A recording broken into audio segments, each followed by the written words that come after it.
ये है F-16 fighting falcon, Pakistan की तरफ आपको पैदा है। F-16 के अंदर एक ही पायलट बैठता है।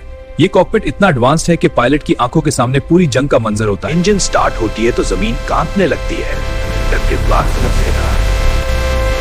आफ्टरबर्नर ऑन, और ये F-16 सिर्फ 10 सेकंड के अंदर जंप मारने में आसमान में सीधा ऊंचाई की तरफ। ये जेट 1 मिनट में 15,000 पीपा हवा इतनी पतली है कि बिना ऑक्सीजन मास्क के इंसान बेहोश हो जाए। मैक 2 मतलब आवाज से 2 गुना तेज, 2000 शेर में भरी तादाद, यही F-16 की ताकत।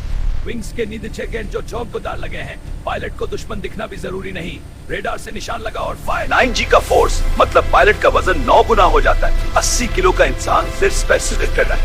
ये राडार एक साथ 10 दुश्मन जेट्स को ट्रैक कर सकता है। में हर हाल में आंखें बंद नहीं होती।